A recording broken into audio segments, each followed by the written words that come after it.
Welcome to Games with Names. I'm Julian Edelman.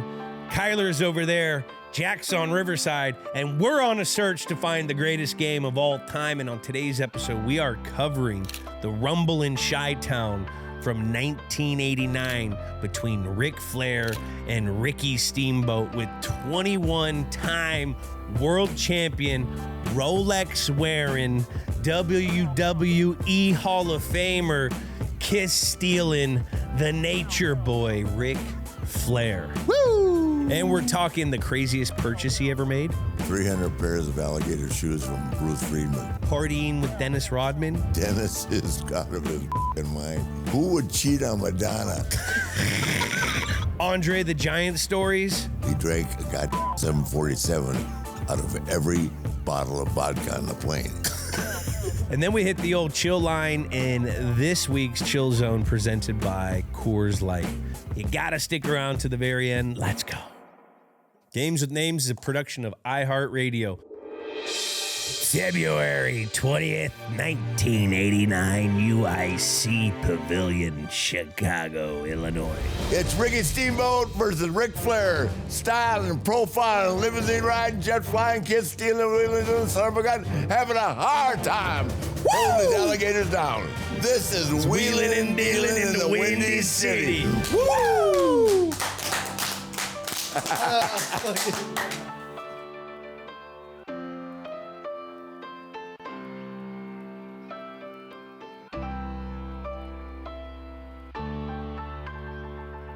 Welcome to Games with Names. Today we're looking at the Chi-Town Rumble. Ric Flair versus Ricky Steamboat with the legendary Ric Flair himself. Now, Rick, in one sentence, why did you pick this match? Because I had the best chemistry with him of anybody I ever wrestled. I wrestled Dusty Moore. I wrestled Sting a lot, Luger, Harley Race, but he and I just had that chemistry, we never talked before the match. He trusted me to just, talk our way through it. So, and to me, he's arguably the greatest babyface of all time. Shawn Michaels, when Shawn wants to just work babyface, is great too. But Shawn can go both ways. Yeah. Ricky, there's nothing bad about Ricky Steamboat. Just the nicest guy in the world. He looks like it. 465 bench. 465? Yeah. And he's what, 5'10"? Him? He said 5'10"? Or is he? I think he's 6 foot tall. 6 foot? That's still a lot. 465? Mm-hmm. Is this the greatest match of all time? Is this, I think we set the bar pretty high in this match. Well, he had three. It was this one, then the hour draw, and then Nashville afterwards. But what makes this different, what I mean by a rest hold, right? Rest hold. Where you grab a hold on a guy and just hold him down. No. We never stopped for 30 minutes. It was technically insane. Yeah. And he let me smack the shit out of him. You guys were definitely doing the whacking it. Yeah, he let me smack the shit. A couple of times you guys were getting up in the neck area. Yeah. I mean, it was crazy. So if this is your greatest match of all time? In my opinion, yeah. Well, he and I had many more.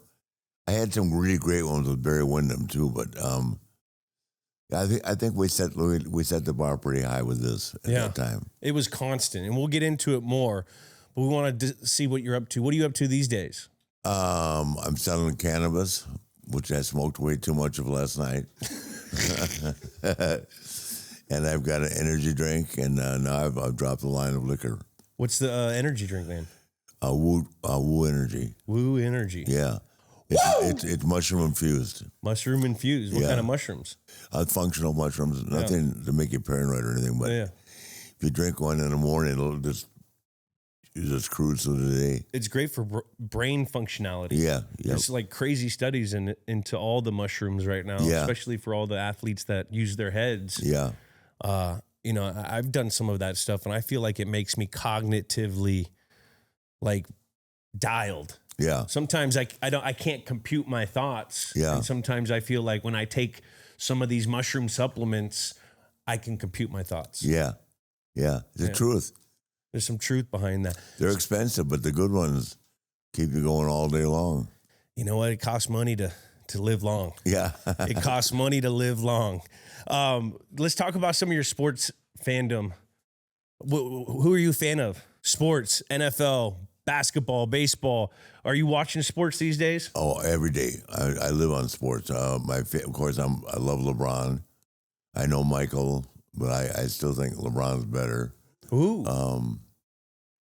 LeBron's just a different kind of cat, man. 6'8", 260, or 6'9".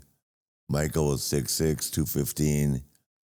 You know, I just think, I don't know what record LeBron has to break. Yeah. To say he's the man, but I love LeBron. I like Tom a lot. I think Tom will be here Thursday. Yeah, he's in LA. Isn't he calling the game? No, he's calling Sunday's match. What's the America's Fox game of the week? I want to say it's Bucks. No, it's not the Bucks. He's not doing Thursday. Thursday's Thursday Night Football Prime. Yeah, that's Al Michaels and Kirk. And Kirk. Yeah. Now, are you a big Tampa Bay Buccaneers fan? I am kind of. They screwed me around a little bit, and that they called me and said, "Will you fly to Detroit for that Detroit draft?" And then I got and wanted me to bring my daughter, so we got all set to go. And then they called me at the last minute and said we elected to go with someone else to choose the pick. So that kind of turned me off. And then the guys that do game day, right, wanted me to do something with the Bucks for Monday Night Football. So I went and did it. And the guy that runs the game day with Kirk and all those guys said, "If you do this, I promise I'll have you on game day." I never heard from him again. You know, the same old story. Same old story. Yeah. Well, we got to get you over to Patriots Nation, make you a Pats fan. I love that. We'll get you to ring. Well, what is it? We ring the bell now? The lighthouse? Yeah. We got to get Ric Flair to do the lighthouse in New England. I'd love that. I love Boston. Boston, do you? Yeah, oh, God, I do. How come? It's just a nice city. It's fun. Yeah. One bar after another. One bar after another. A bunch of fun bars, that's for sure. Yeah. How was it performing there when you were wrestling? The best. Boston fans are great. Were they? Yeah, God. Yeah, Boston fans are really, that's one of our better markets in the big buildings. I'm so glad that Big Dig is over. My God. Oh, my God. That exhausted me. I'd put my GPS on my car, and when I'd go around the block 5 times, the same place. The Big Dig, I mean, they spent so much time and money on that thing, and the traffic is still atrocious. But you know what, though? Like downtown Boston with the Greenway, it's so much nicer than what it was. Like I don't remember. 93 used to go through downtown, and it was a mess. I used to sit in that damn tunnel for an hour. Oh, my God. You still do? Yeah. Yeah. You still do. What are some other cool sports towns that were fun to wrestle in? Chicago is great. Chicago. New York is fun. This is a fun town to wrestle in, too. L.A. And Atlanta's fun. Atlanta's got its issues now for a lot of different reasons. Yeah. In the South, Greensboro, Charlotte. The South eats it up. Yeah, for the big way, that's right. I spent 42 years in Charlotte. So, but I'd have to say that, Chicago, Boston, obviously the Garden, but the Garden is, New York's just so tough to navigate, my God. Yeah. And overseas, Tokyo is phenomenal. Sydney, Australia, Auckland, New Zealand. I've been everywhere. Have you been to Tokyo? I've never been to Tokyo. Oh, you gotta go. My dad went in the 80s with a rock band, and he always raved about it. Oh, it's phenomenal. He said the food's great, it's clean, the people are awesome. They these karaoke bars that are open all night long. All night long. Yeah, it's tremendous. What's your karaoke song? The Wanderer. The Wanderer? I'm a type of guy that'll never settle.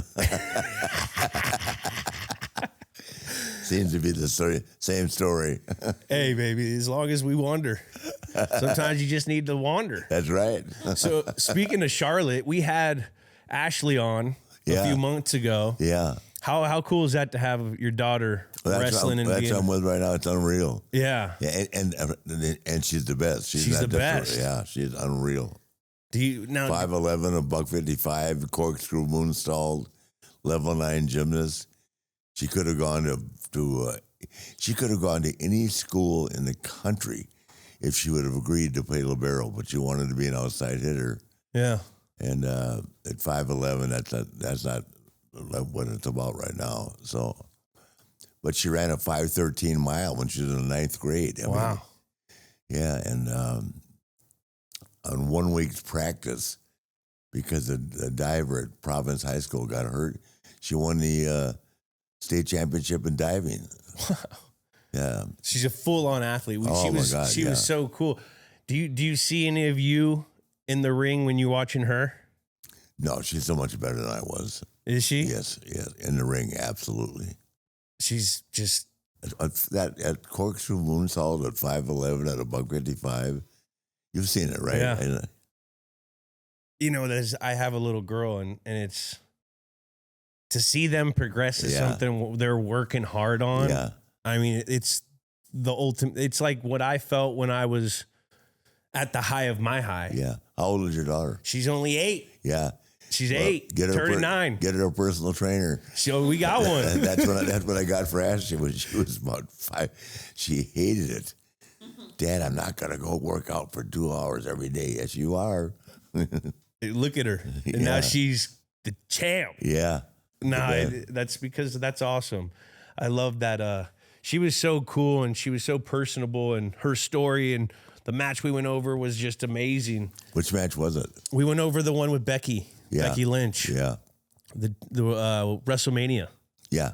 When they were the headliners of WrestleMania. Yeah. Oh, the three-way match. The three-way match. Yeah. The first time any woman or any women headlined WrestleMania, which is fucking huge.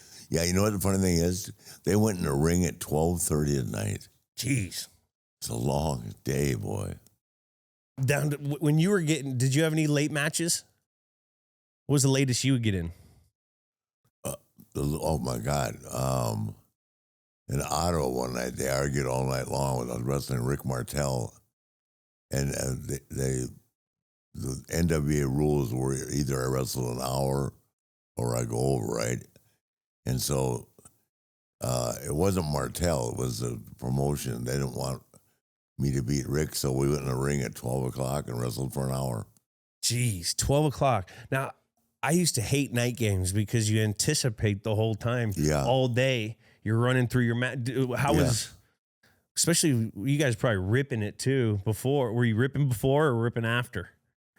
You mean drinking before? Yeah. No, I never drank for hours. Never? No. But afterwards, a lot. Yeah. You had to be dialed? Maybe.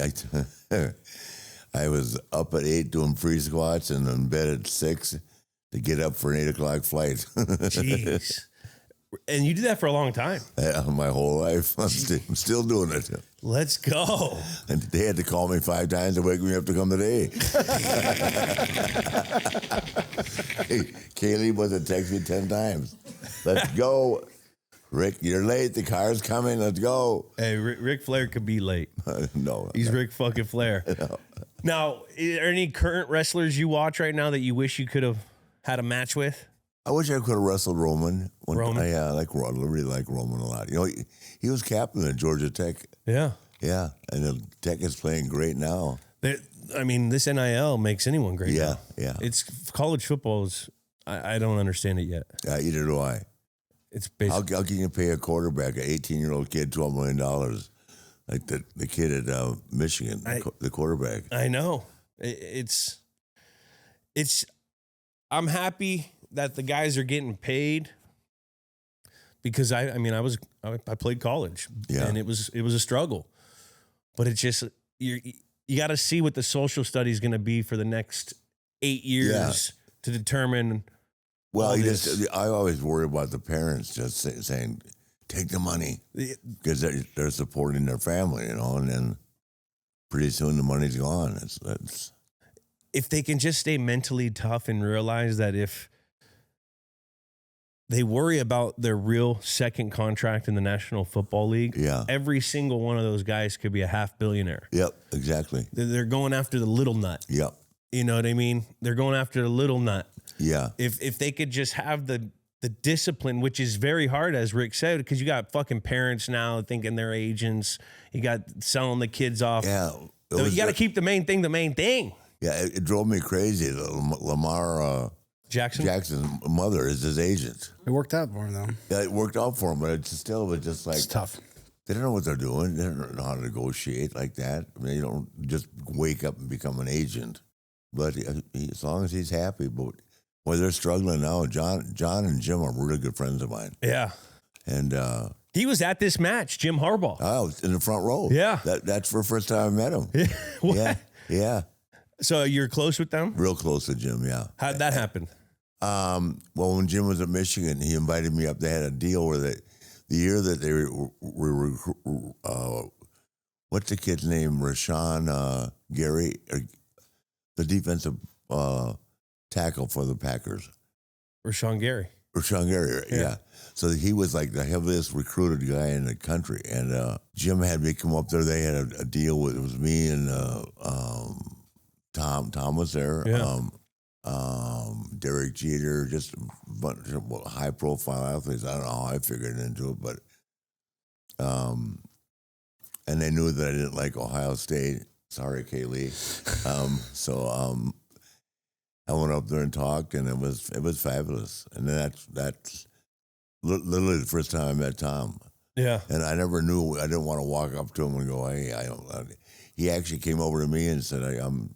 Because he's from California, right? Yeah. I didn't know if he even saw me wrestle. There it is right there, yeah. That's the first time I met him. You don't think he ever saw you wrestle?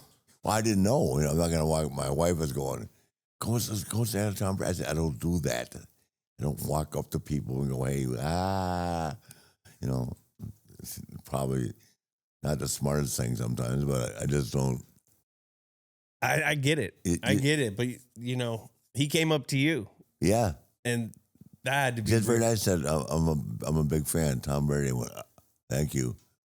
Of course, my wife is going, where's Giselle? Nowhere. No. He's on. Hey, I'll tell you what's great, and you were great on it too. The roast. Oh, the roast. The roast was phenomenal. That was the greatest thing I've ever seen. That was, you know what? That was a fun.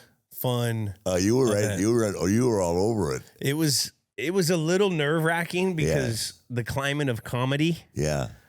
I felt like that roast kind of brought comedy back. Not necessarily that one, but it was the first time you heard a gay joke in a while, a black guy joke in a while. Yeah. You know what I mean? And it all started with Kevin Hart, who's kicked it off, and he threw out Brazilian jiu-jitsu instructor right away. And so I was sitting there like, oh, thank God. That was a good teammate because he took the heat off everyone else, Lead blocker. What's the girl that... Nikki Glazer. Oh, my God. Great. Was unbelievable. She said you used to have 8 rings or something like that, but... Gave away one or something. It was a fun. Is she a nice person? She's awesome. Yeah. She's been on the show. She is awesome. I'm dying to meet her. She's a big Chiefs fan too. Oh, is she? Oh yeah. She loves the Chiefs. I think she just loves Taylor Swift. Yeah. That loves the Chiefs, but can you imagine a wrestling roast? Oh God, I know. I wouldn't want to be any other end of it. Who would be a good roaster? In our business, a guy named Jim Cornette, remember him? Oh, yeah. He'd be tremendous. You guys would all be great. Yeah. It's like the promo videos. All the guys are going. I mean, we lost Hogan, right? Yeah. Well, I do. Yeah. Now Jerry Lawler, remember Jerry? I don't remember Jerry. Jerry the King Lawler. Jerry. Oh no. Yeah. Yeah. He was an announcer with Jim Ross. Yes. He just had a second stroke. He's in a wheelchair. Yeah. Right arm can't move anything. Yeah. Literally, sometimes at night, I think to myself, God, how am I still here, right? Because all these guys are dropping like flies, man. Yeah, it's tough. Yeah, it's tough because we all grew up. All of them in our lives. Mm-hmm. Now, who's this Verne Gagne. Verne Gagne. Verne Gagne, tough as hell. Tough as talk about the training, because I remember I saw something where he made you guys do this training, and you said it was the hardest training ever. And Oh my God! Well, first of all, Ken Patera is what I knew Verne, right? But Ken Patera was training for the '72 Olympics, and Ken and I lived together. And when Gagne said to me, I knew his son real well, and said, "You want to come to the training camp too?" And I said, "Yeah, shit." But I was 300 pounds. I could total 1640 in the power lifts. I was training with Ken. I just got, big in it. So I'm thinking of Dick the Bruiser and the Crusher. The first day out there, we trained at his farm out in Wayzata. 2-mile run in a cornfield, right? 500 free squats, 250 push-ups, 250 crunches. Ooh. How long do you think it took me? 12 hours? Huh? 12 hours? 7. 7? Yeah. Wow. I mean, that's quit. You're a 300 pound guy. That's fucking big. I hadn't run a mile since I was a freshman in college. But 7 hours. I quit. When did it become easy? Did it ever become easy? Did you keep on doing it? It took me 3 months. But I quit twice. But Verne came over and got me. Literally, it says in my 30 for 30. He literally slapped me across the face, threw me out in the front yard. Said, "You've quit everything you've ever done in life. You ain't quitting me." Okay. God, it was brutal. Now was that? I mean, that was probably. No, huge. think about this. You know how you wheelbarrow, right? Yeah. Up 22 flights of stairs. Ooh. Are you kidding? Hold the guy's legs, and then you got to crawl like this. Shoulders. Then you carry him down. Oh my God. That's like some Navy SEAL shit. Yeah. You would not imagine. Remember Brian Oldfield? The shot putter? Yeah, it's a little before. I wasn't a shot putting guy, but No, but you know the name, right? Yeah. Like he lasted 1 hour. Gee. He walked out of there and said, "Screw this." Now, So many pro football players have tried to come in the old days. Yeah. Otis Sistrunk for the guy from the Raiders. Yeah. He lasted an hour. Who was the guy in the Steelers that was shooting the gun? Played with me and Joe Green in that. Shooting the gun on the Steelers. I can't remember. Anyway, he came. He lasted a day. So. And where was it at? At his farm in where? At his farm in Wayzata, Minnesota. Minnesota. Yeah. So what time of year is this? You said it was cold. It was, the Olympics were over in September. We trained October, November, December. Then I had my first match in January of '73. And nobody told us what to do. No one told you what to do. I said, what do we do? He said, "Go out there and do what I taught you." I said, "What does that mean?" So... You were in hella good shape, though. You were in some shape. I was in good shape, yeah. That's never been an issue for me. It's just toning it down. I never knew when to go to bed. Yeah, I get it. Yeah. So you played football at Minnesota for a minute, right? Yeah. Freshmen weren't eligible, but I played. Yeah. How was that? I would have started my sophomore year, but they put me in summer school. And I lasted 2 days and got in my car. There was no cell phones or anything back then. Drove to Chicago to see my friend at the Wirtz family that owned the Blackhawks and the Bulls and all that. Mm-hmm. And they did own the Bulls before they sold them to Jerry Reinsdorf. But my parents thought I was in school. They had no idea where I was. So I kind of went into my own life when they put me in boarding school. Yeah. 15, you just street smart, hitchhiked to Miami 3 times. That was exciting when 15 years old hitchhiking down the road. Now, what do you say to someone when you're hitchhiking? Like, how do you wave them down? Give me the pitch. If I'm driving down the car, 15-year-old... But you have to remember now, this is in the 60s, right? Regardless, I've never even heard of this. I'm like this. And so they stop and yeah. That's crazy. Different time. Yeah. 4 girls from Michigan State picked me up. Nice. And I went all the way into Miami with them. Wow. That's like another the movie Dumb and Dumber. Where the bus comes by. Hawaiian Tropics girls. Oh my God. Yeah, Ron Rice. Ron. Me and Ronnie. I've had fun with him. Now, who are some of your wrestling heroes when you meet Verne, you start training? Who are some of the guys you idolize that you wanted to form your style off of? No, I idolized Dusty Rhodes. Dusty Rhodes. Yeah, I idolized Dusty. Yeah. Verne said to me, "Why do you like him? He can't work." I said, I think he's the greatest. You know, he was so charismatic. God, Good looking. The dream was one of one kind. Hard times. You put me through hard times, Ric Flair. Put me through hard times. Yeah. Who is the best wrestler to go out with? To party with? Yeah. Which decade? Let's each decade. Let's start 80s. The 80s. Arn Anderson and I had a ball. And then I've had so much fun with The Undertaker. I lost 2 Rolex watches with The Undertaker. I love The Undertaker. He's the best. He can Paul drink Bearer. Jack Daniels, man. Oh. Jesus. Does Paul Bearer go out too? No, Paul Bearer was real calm. Yeah. But Taker and I would tear Europe apart. My God. We used to go on these European tours where they let us stay overnight in each town. Boy, that was rough. What was the best town? In Europe, I'd have to say the towns in Germany were the best. Germany. Yeah. England was good too. Manchester, London. I wasn't too crazy about Italy. Spain was okay. But the best trip is, Vince calls me and says that you and Taker are going to go wrestle in Japan. And then from there you go to London, right?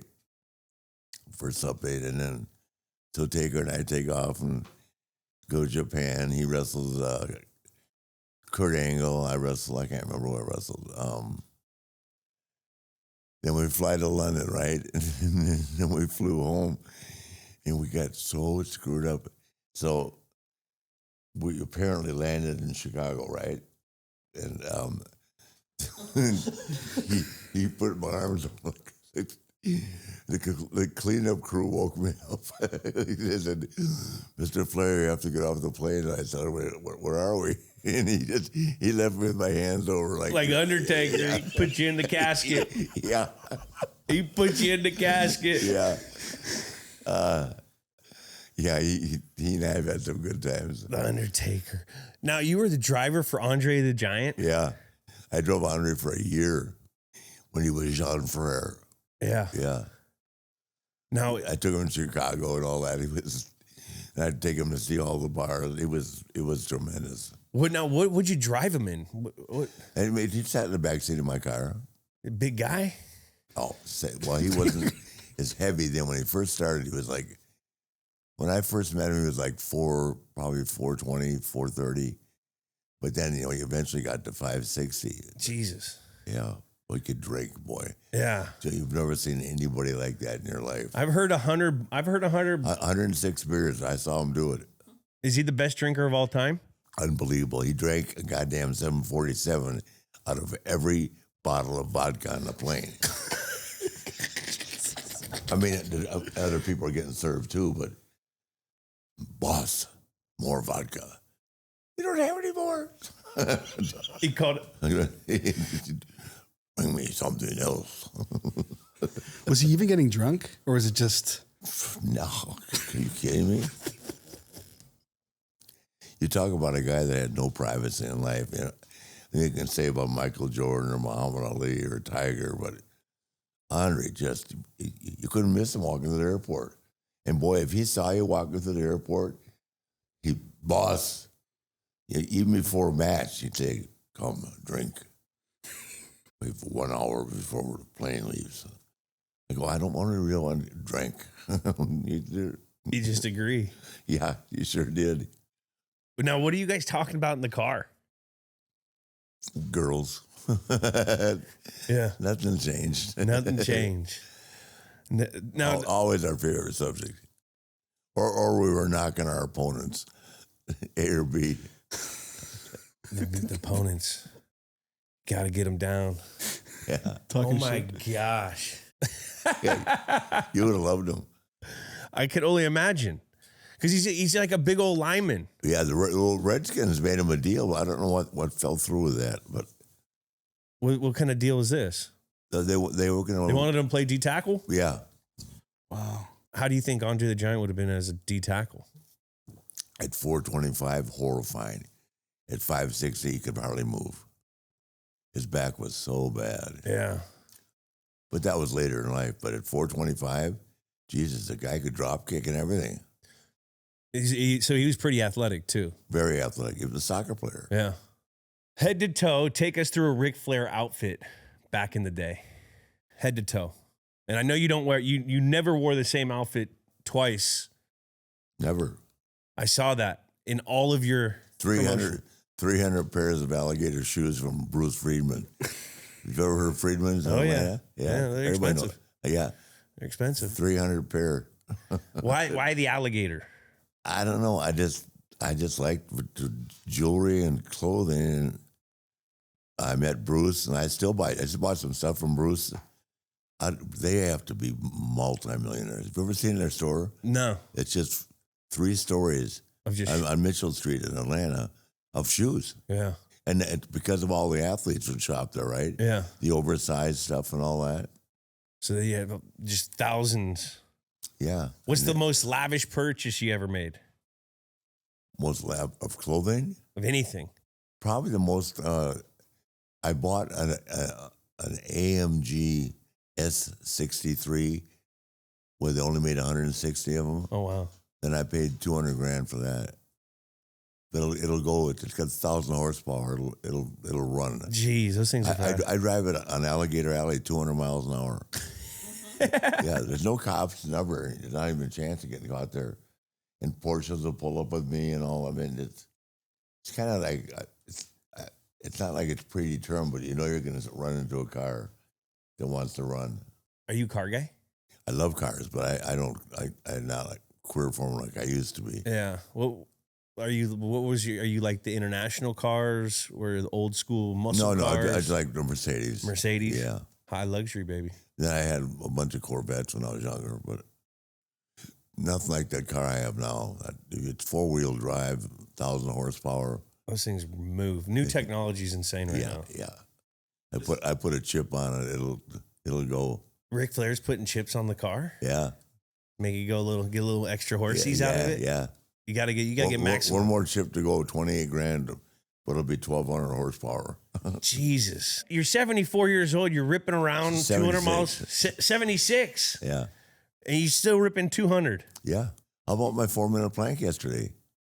Let's go. Can you do a 4-minute plank? 4-minute planks are tough. You didn't see it.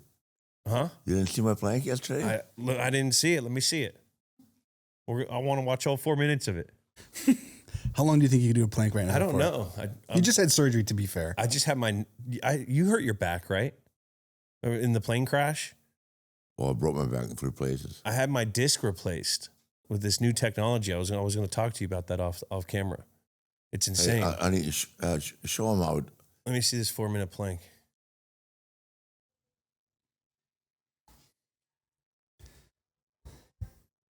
Look at it. Let's go. That's insane. Yeah. That's 4-minute plank. Where do you start to feel it the most?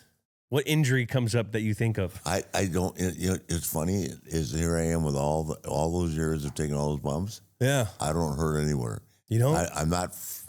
This arm, because I've torn my rotator twice here, once here.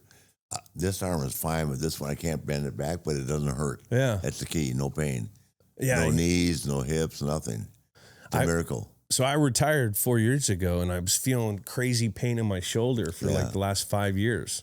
Yeah. And all of a sudden, I go to see a specialist. I'm like, is this because I had my shoulder redone? They're like, nah, this isn't your shoulder, it's your neck. I had a freaking herniated disc from hitting, wow. and my joint space in my C7, C6 was collapsed. Yeah. And my left arm turned off. Wow. Because it was sitting on the nerve. Yeah. So they go in and they replaced my disc, and they gave me a 1/2 inch. Yeah. back because of the disc space. Yeah. And I'm like pain free. It's insane. Like I'm 6 weeks out right now. Oh, that's great. Well, I had C5 and 6 in my neck, but there was no surgery for it back then. But you talk about painful, God. Wow, neck pain is horrible. Anything to do with the spine is the worst. Yeah. Because it's related to everything. Yeah. Your hamstrings, your freaking, your whole posterior chain. Yeah. And I watch you guys. It's so crazy. The pounding you guys put in and just to hear that how you guys went so hard after the matches. Yeah. Like how did your bodies like withstand that? It's crazy. To me. I tell people this all the time. They don't realize it because they talk about that 1 year of 83, but from 83, 84, and 85, I had 17 days off in 3 years. Jeez. An hour every night, an hour, not 15 minutes dicking around. Yeah. Like now. No, it's crazy. It's impressive. At 11,000 mile week one time. Sydney to Auckland, Auckland to St. Louis, St. Louis to Atlanta, Atlanta back to Tokyo, all in 1 week. Jesus Christ.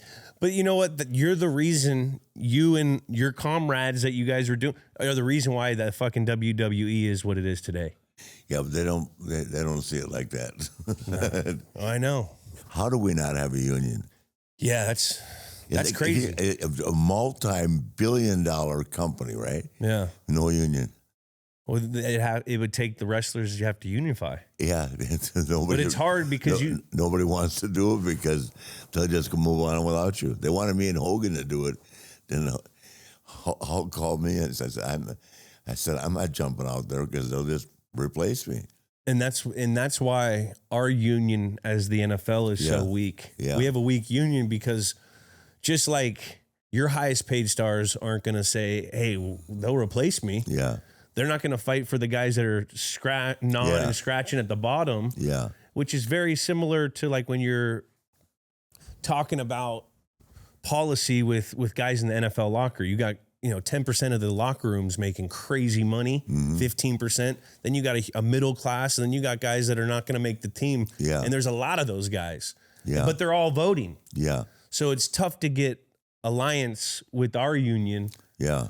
And it probably sounds very similar to why you guys don't even have a union. Yeah. Well, do you think it's tough because you can write someone out? So if someone like puts their neck out too far, they can write out Hulk Hogan from the stories, where it's like you could never write out Tom Brady from being in the NFL because he's just so good. Like, do you think that component maybe plays into why it's so hard to unionize? No union. I don't know. I just didn't want to be Jesse Ventura drove me crazy. Come on. I go, Jesse, what? So I give up the NWA World Championship, walk out there, they just put the belt on DiBiase or back to Harley or somebody, So who knows? I don't know. It just wasn't something I wanted to explore, but I certainly was asked to do it a lot. Yeah. Yeah. You hope that they figure things out because, I mean, it is such a big business now. Well, they first of all, WWE takes care of anything if it happens in the business. Yeah. But if you get hurt on the outside, that's your car wreck or something. They're very sensitive to taking care of people. Yeah. They won't unionize. And then somebody gave me an explanation of why, but I can't remember what it is. Yeah. Well, you're also starting to see the wrestling superstars get more access to their personas too, like outside of the ring. Like with social media, it feels like when your daughter came, she was Ashley, she wasn't Charlotte, and having that differentiation seems like it's pretty new that the wrestling's exploring. Yeah, but like Ashley, here's the deal: there's only two people that own their intellectual property in the history of WWE: me and The Rock. Wow. Hogan owned his, but now he's a terrible mess with his family fighting over his money. So how did you get ownership of your persona? Because I sued him. Yeah. There you go. Well, because when I was dying, I was on life support for 14 days. Everybody cashed in. My agent stole $150,000 because if I'm dead, then it goes to court, right? Yeah. Or whatever my will was at that time. Estate planning is very important, by the way. But everybody cashed in because they thought I was going to die. And then when I lived, then I find out what's going on. I read the letters. WWE was writing me letters, wanted me to sign it when I was, signing my intellectual property back to them. So I didn't assume. I just said, I'm go public with this. Give me my shit back. But like Undertaker, now it's Mark Calloway, 6 feet under. Mm-hmm. He can't even get his. And it pisses him off. That's why Steve Austin's so mad. They will never give up Stone Cold. Austin 316. Those shirts, man. Yeah. They still sell. Even still now. They still sell. Yeah. Still sell. And for more than what they were back when he was wrestling, too. Yeah. Do you know Steve had to quit when he was 39 years old when he broke his neck? Wow. Yeah. Can you imagine if he'd been able to wrestle until he was 50 or something? My Crazy. God. I love Stone Cold. Yeah. That was the generation. That's how when I was a kid, was Stone Cold. We used to have your wrestling pillow, you and Hulkster, because I have a brother that's 7 years older than me. Yeah. And you guys were his generation, and I grew up in like the punk stage because I was like, that was my age. And it's just, it's freaking. Oh, The Rock. I mean, all Steve wants to do is hunt and fish. Yeah. He just built a ranch about 40 miles out of Tahoe. Yeah. He moved out of L.A. I think he kept his place here, but I think he moved out. He moved there full time. Yeah. But he won't have anything to do with it. Steve basically is the one that took him public. You know what I mean? And I mean, he made a lot of money, but not nearly enough. And then they're not giving him his trademark. So who knows? Yeah. The business it's really, part. really hard to get your intellectual property. Yeah, in the NFL, we don't own any of ours really. You own your name, but like anything associated with the league, they get the money and we get a piece of it. Yeah, so I know, like your jersey sale, which that's the good thing about having a union because you do get something of it. Yeah, and you are making your name because of the platform of it. So I understand both sides, but but I mean, I was telling her yesterday, talking about you and any other wide receiver. It takes huge to me.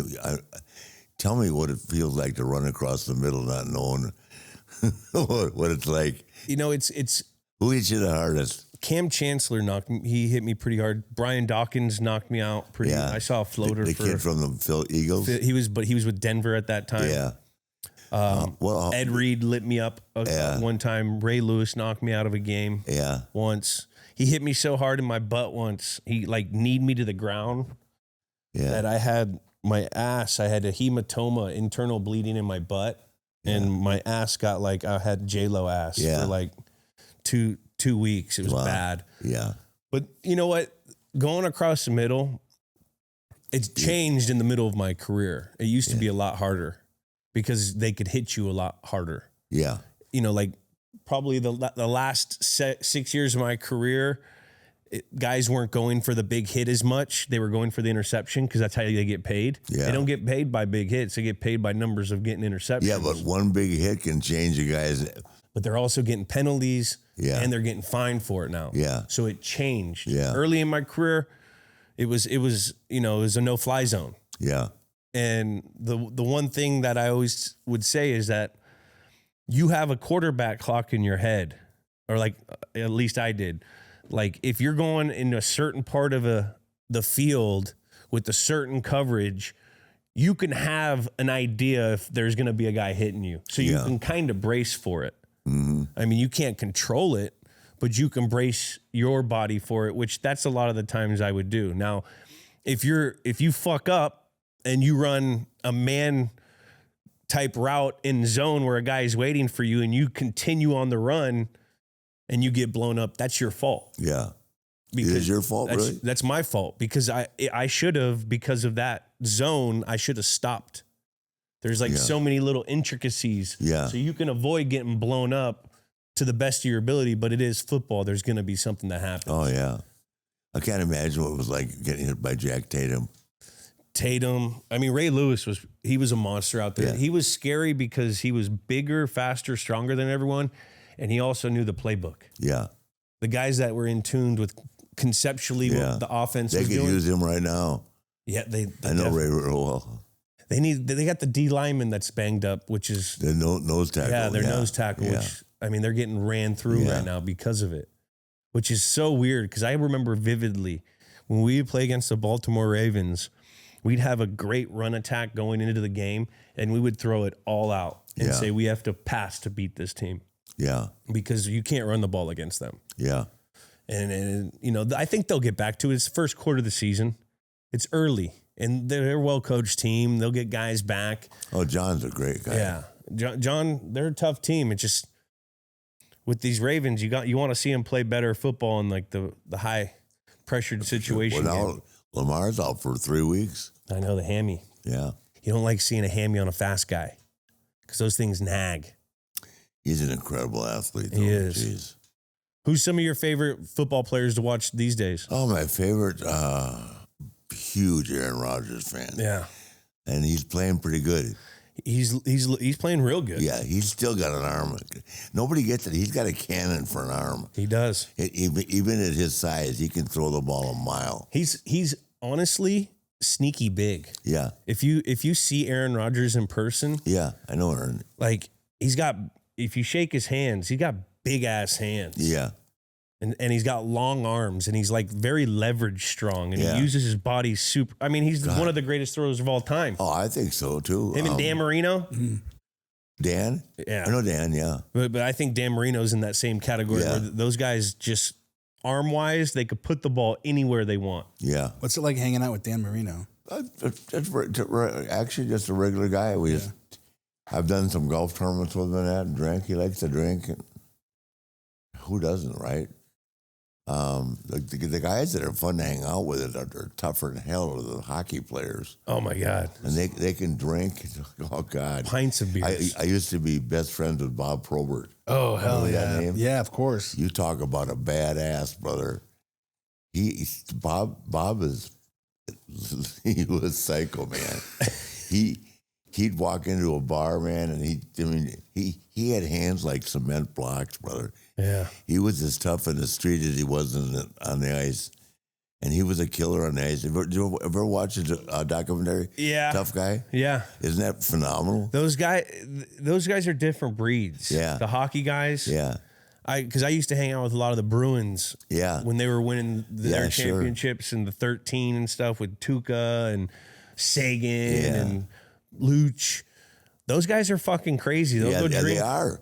They'll drink 3 pints of beer and be on the ice at fucking 11 o'clock the next day Yeah. and like nothing happened. Yeah, and I know Bob Probert. I mean, Bob is like we brought him on wrestling one time, and you remember a guy named Tank Abbott, Tank Abbott, yeah. the UFC guy. Yeah. So the deal with there's Bobby right there. You talk about a tough son of a bitch, man. He'd whip anybody's ass. And they're not scared of getting their ass beat. Shit, nobody. That's the thing, you know what I mean? Hey, he was tougher in the street than he was. So Tank, he said, what should I do? I said, just walk over and ask Tank what he wants to do. So he goes over and Tank says, I'll get back to you. And turn around. And Bob tapped him on his shoulder and said, I asked you a question. And Tank Abbott said to him, I told you I'll get back to you. He said, there's no getting back to me. What are we going to do? Fat boy. That's what he said to him. Yeah. He said, if you don't discuss with me right now, I'll beat the fuck out of you right here in your own fucking dressing room. We won't even do it out there. Boy, the whole dressing room went like this, like right.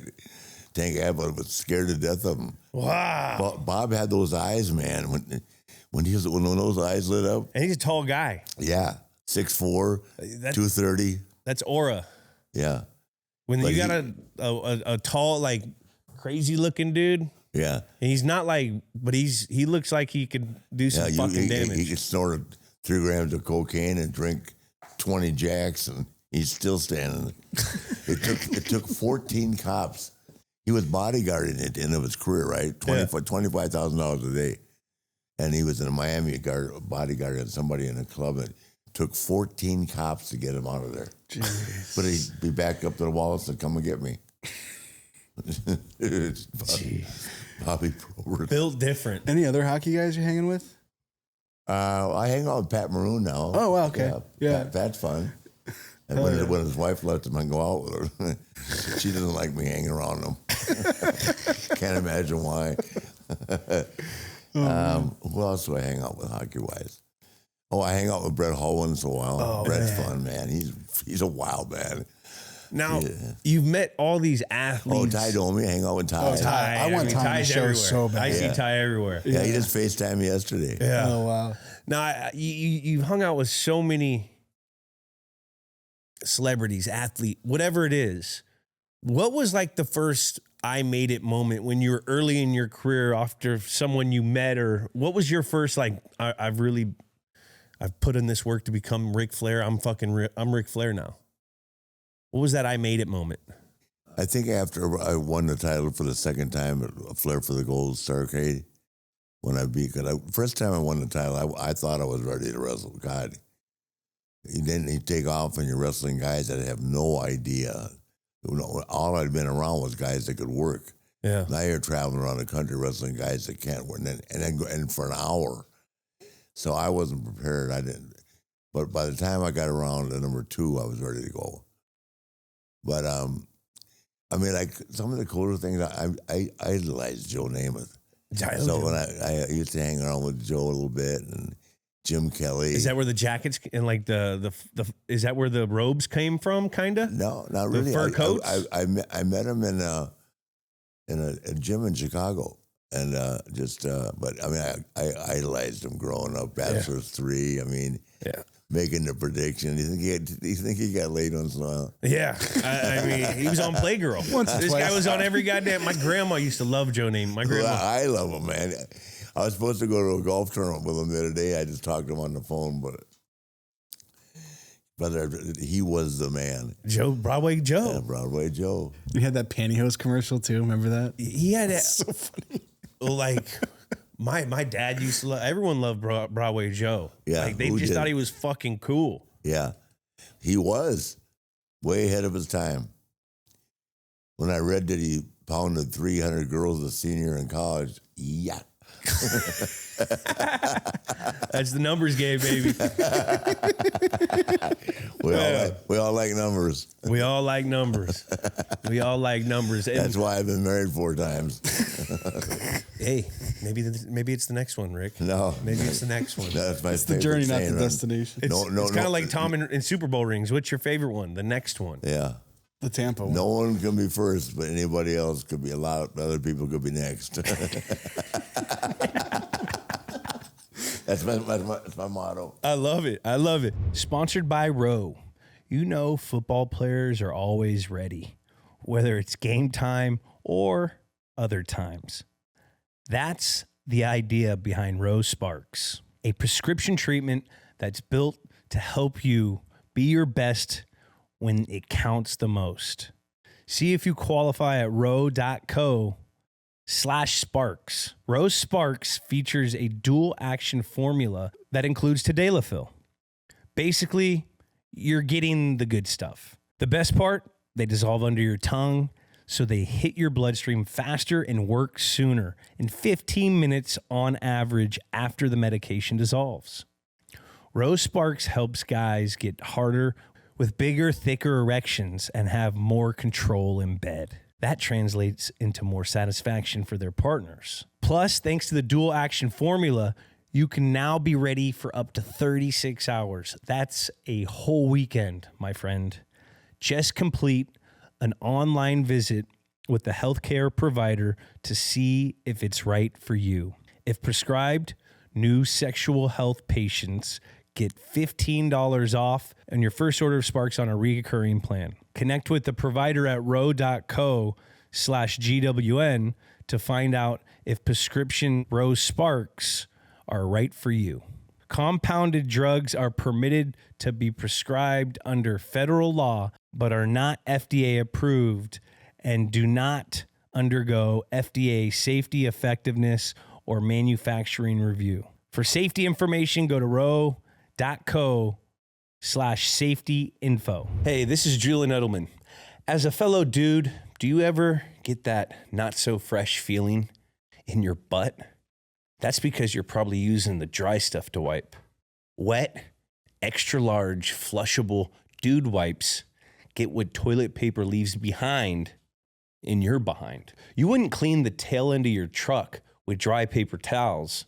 So why would you wipe with dry toilet paper? Wetter just cleans better. With dude wipes, there are no more dingleberries, no more itch and irritation, just a deep, down the seam, confident clean. Plus, unlike baby wipes, dude wipes are extra big for adult hands.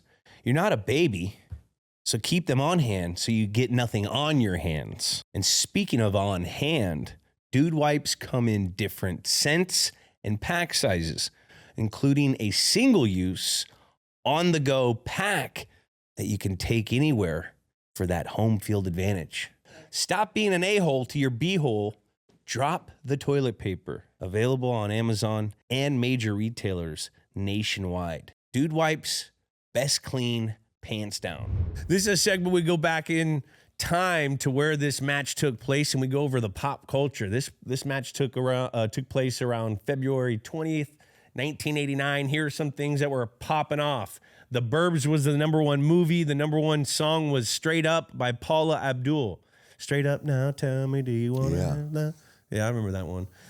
Twins, Rain Man, Bill and Ted's Adventure were all popping off in the box office. The 100th episode of Miami Vice, which I think they're making a remake. I think they are. I think they're making a remake. With Don Johnson?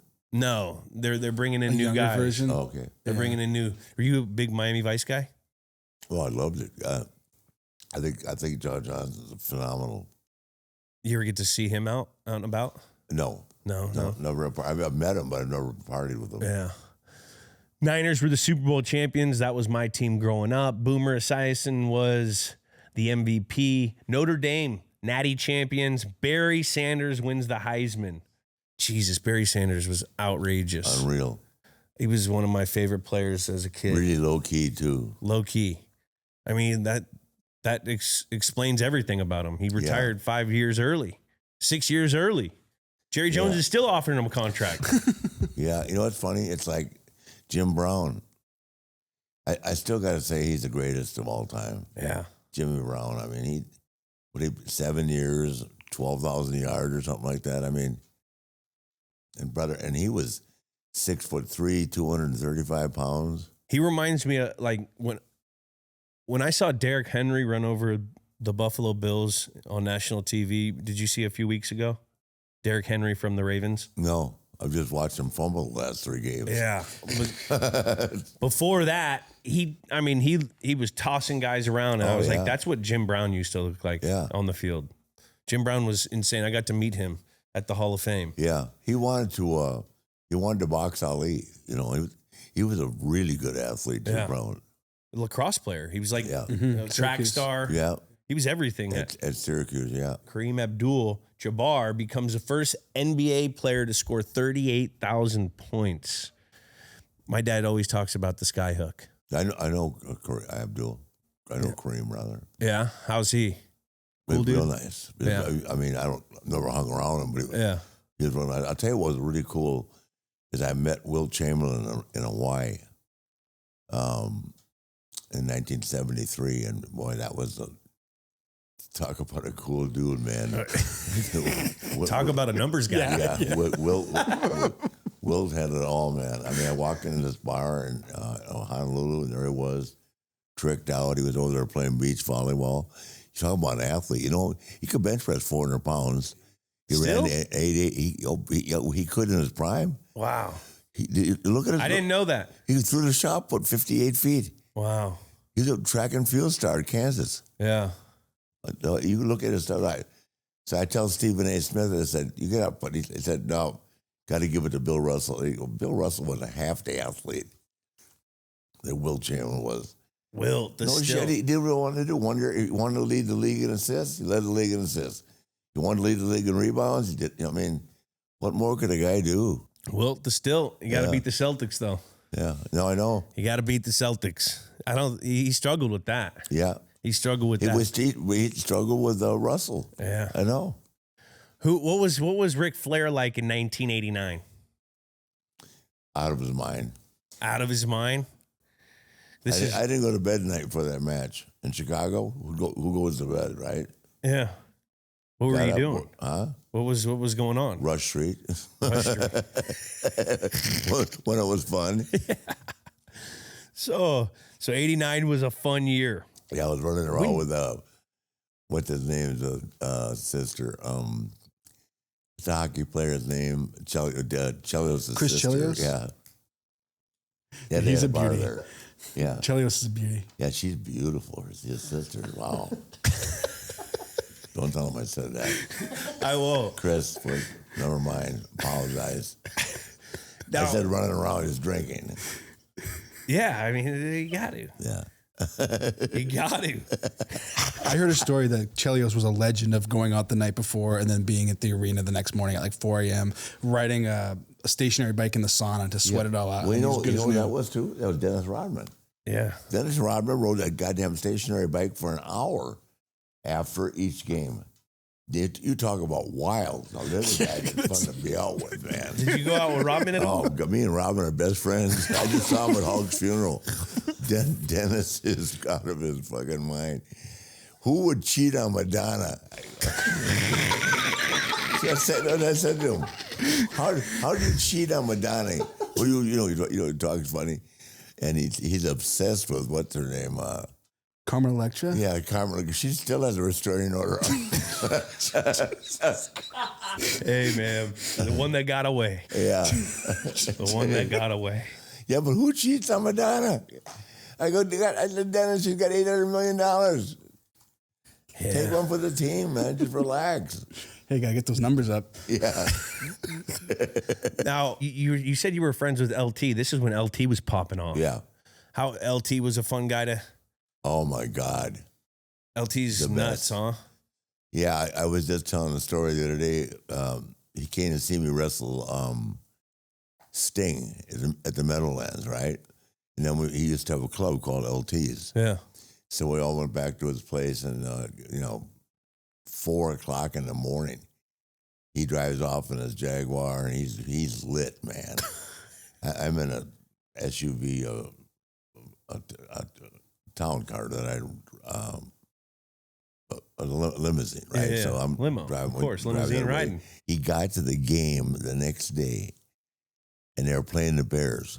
And he got to the game the next day, 15 minutes before kickoff. He missed all the warm-ups, everything, 3 sacks. I go, unreal. LT, what do you think? Did you call him afterward and say, how the fuck did you do that? Yeah, I'd have to call him right now. He's beating Michael Jordan in golf. I said, he said, build a new house. I said, how's your new place? He said, good. I said, Jordan really tricked it out. I said, what do you mean? He said, who do you think I beat every day? He's a scratch golfer. Yeah, I've heard he's a great golfer. Yeah, he's anything he touches, he can do. Phil Simms used to tell a story where Phil was like, he was at this country club, like he was a member at a club, and LT would just go to the club with no clubs, no shirt, no nothing, and tell him that he was Phil Simms' friend or something. I don't know, I'm probably botching it.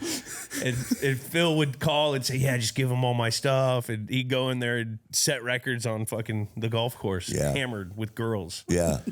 I don't know, that could be completely botched, but that's what I remember. No, listen, everything you hear about LT is the truth. God. I was with him on his birthday in Las Vegas. Oh my God. I cannot. Can you imagine Ric Flair and LT in Vegas? And Mongo. And Mongo? Yeah, it was me, Steve, Steve just died of ALS. Yeah. Yeah, he and I were really, really close. And it was the 3 of us in a club. And oh, Jesus Christ. So I had him on my podcast about, I don't know, this is like 8 years ago. And he said, don't bring up my wife. He said, I've got a new one. Oh my God. Yeah, he runs to his own. But you know what's funny?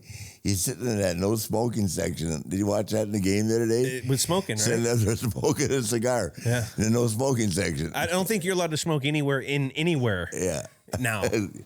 Don't tell him that, brother. No. Especially when you got that damn LT hanging out here. No, but the security guard was right next to him. Yeah. And he's just smoking a cigar in the facility. Yeah. That's LT, though. Yep, it sure is. Fucking LT's the man. He didn't take any shit. Let's jump into this match. Okay, so we got Ricky Steamboat, also known as the Dragon, billed out of Honolulu and sometimes Charlotte. He's a WWE Hall of Famer and an NWA World Heavyweight Champion, trained under the tutelage of Verne Gagne. He was athletic, he was a high flyer, but also technically sound. He cemented himself as a great wrestler during an 8-year run in the Mid-Atlantic region, and he was 36 at the time of this fight. What made him so good as a wrestler? He just had the gift. He was a real good amateur wrestler, state champion in Florida. He just was smooth. I mean, it's hard. You wouldn't believe the fight I used to have because none of the older guys wanted the young guys to make it. That's been kind of the way it's been. I guess probably in a lot of sports, nobody wants to give up their spot. Yeah. So I talked George Scott, the booker, into doing a deal with me and him, and the rest is history. But he just a tremendous athlete. You know what? We weren't doing moonsaults and shit like that back then, but he certainly could have done it. Yeah. He's that good an athlete. Yeah. And I told you, 465-pound bench press. I mean, phenomenal physique. Can you feel a guy that's strong in the weight room when you guys are doing your moves? Or sometimes it's just easier to do the move with a guy that's elitely strong? I'll tell you, the guy you can really feel with is Brock. Yeah. Well, when Brock grabs a hold of you, you know that I used to go, easy, brother. Is there any of that sometimes? With Brock, there was. I'm 56 years old and I wrestle Brock Lesnar. Jesus Christ. Good Lord. So what happened was Steve quit. So I got the TV and Vince said, "Where's your gear?" I said, "My gear." I said, "I thought I was co-owner of the company." He said, "You weren't. Now you're wrestling." And I said, "Who?" He said, "Brock." I said, "Brock Lesnar." He said, "Get your shit and never come to TV without it again." Okay. And I went from being a commissioner or whatever I was to wrestling Brock.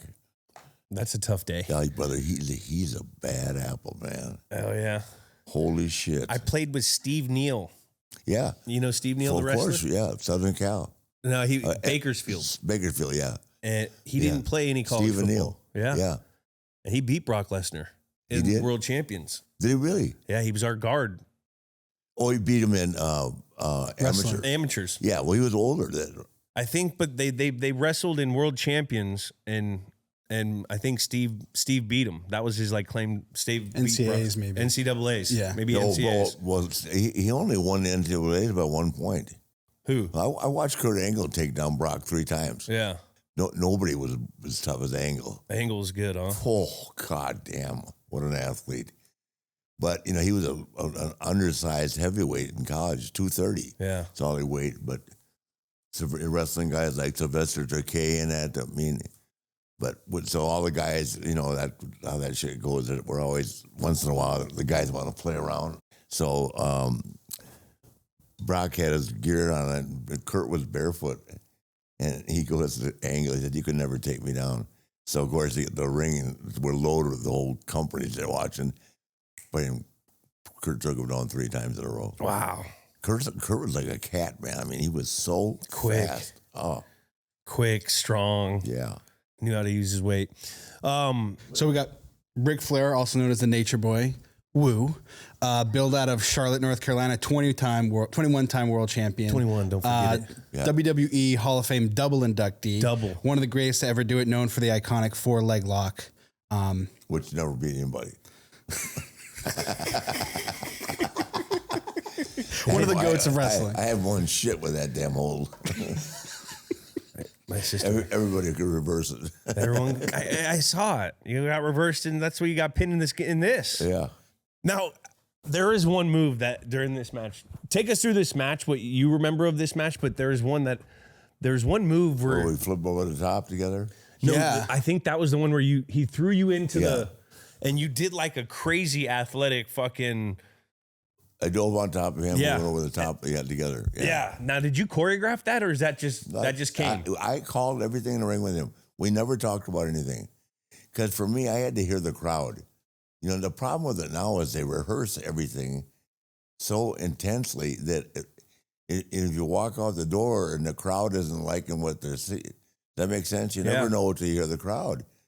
And the guys don't have the experience now to change it on the fly. Yeah. So it's kind of like how offenses call plays sometimes. Yeah. Scripted. You know, there's a scripted first 15, and we weren't a scripted first 15 team.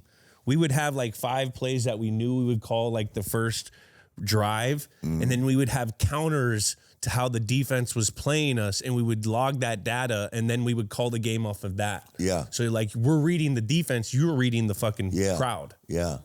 And you weren't just going by script. Yeah. I like that. Who are some of the better like improvisational wrestlers that you wrestled with over your career? Harley Race. Harley Race. I'll tell you a great Harley Race story. So Harley is wrestling. You know who he is, Harley Race, right? Yeah, he's a really tough guy, right?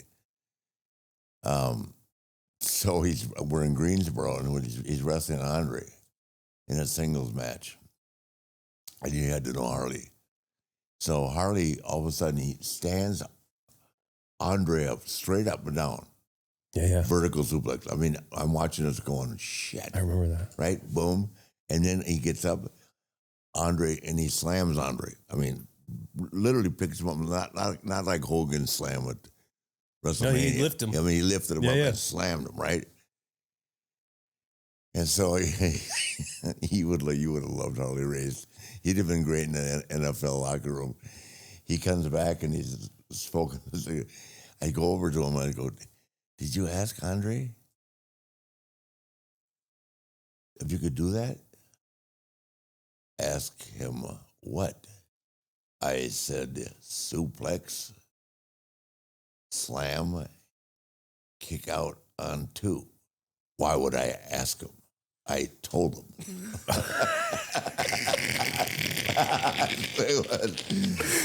Oh God, Harley was, he was in a car wreck and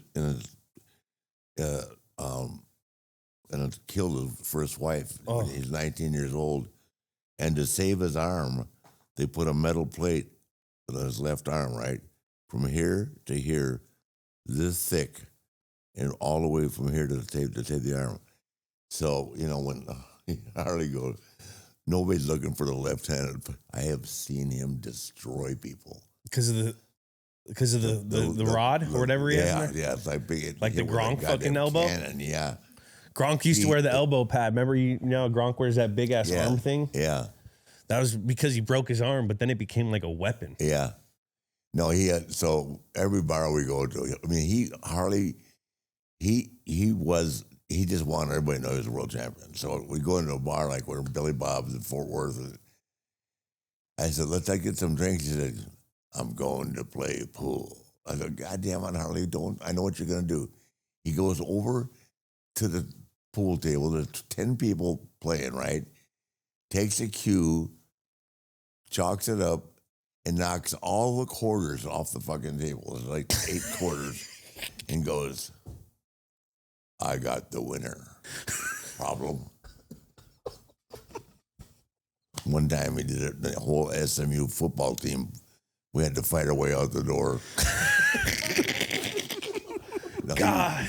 That's the real reason they canceled the season. That's like the 80s movies, bro. This is like 80s movies. You got fucking just rocked up dudes rolling in. No, you know what he did when Hogan and those guys came to Kansas City? I'm wrestling there at the Memorial Auditorium, and they came to the Civic Center. Harley goes, hold this show down, Ricky, I'll be back. And he pulls the 9mm out, puts it in the back of his head. He goes over and he walked in and kicked open the door. Hogan was in the bathroom.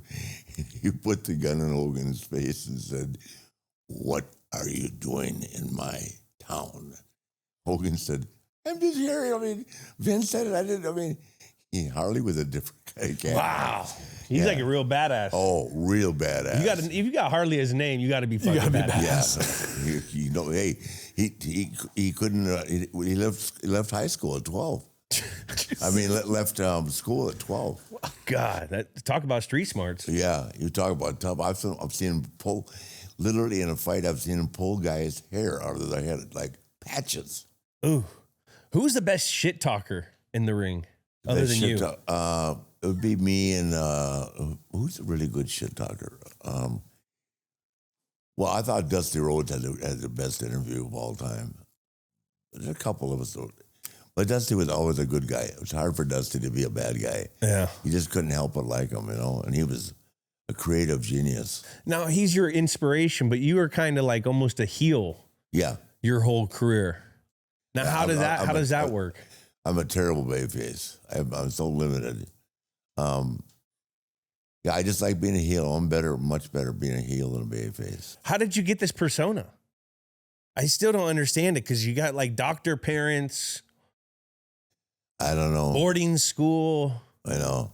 Around rich kids, but. Yeah, right place, right time. And a lot of hard work. Don't misunderstand me. That when people they contemplate that, I'll tell them that and they'll think about it. 17 days off in 3 years. Yeah, that's work. And wrestling an hour every night. 11,000-mile week. That's a lot. Yeah, it's a lot of drinking. So what about this match is something that you remember the most? One of the moves, it was fucking 26 minutes long, right? 23 minutes long, and it felt like you guys were working the whole time. Yeah. There was no downtime. No rest time, yeah. So, that's the difference now. They're grabbing a hold. I've worked with guys that want to, grab a hold and hold you down. That was never my style. So, yeah, I think it was a statement to our conditioning. He was really well conditioned too. And I always prided myself on being able to be, when you wrestle an hour every day, it's the funniest thing. It used to drive doctors crazy that my resting heart rate was like 38. Yeah. So when I was sick, they put a pacemaker on me, not because I needed it, but because they said there's something wrong with them. But every day I got up, I did 500 free squats, and then I wrestled an hour at night. I mean, you're going to get a lot of exercise. But back then I could eat anything I wanted to eat. I mean, but then as you get older, your metabolism changes. I just ease off the pasta, which I still love. I could eat spaghetti all day long. Oh my God, who can't? Yeah. So this match is widely regarded as one of the most technically sound matches in wrestling history. There's a lot of sells, a lot of hits, the athleticism full on display. It started off early with a lot of hard chops. Chops everywhere. And then the pacing really picks up and pretty much from that moment just kind of ramps up. Is there a specific moment during this match where you felt like, okay, now we're really in it, like now we're like cooking, or how does that pacing go? What's funny, because it was on a pay-per-view, we had to, stay with the time. We could have done it for an hour. Yeah. Which he and I have done 90-minute matches. Wow. That's a lot of time. But we never sat in a hold either. He's just fabulous, man. I still talk to Ricky a lot. He's had some health issues, as so many people have, but he and Shawn Michaels are the two best workers of all time. Him and Shawn Michaels. Yeah. Now, what does that mean? Best workers of all time? The best performers. Best performers? He's the best good guy, and Shawn's the best overall because Shawn can be a prick too.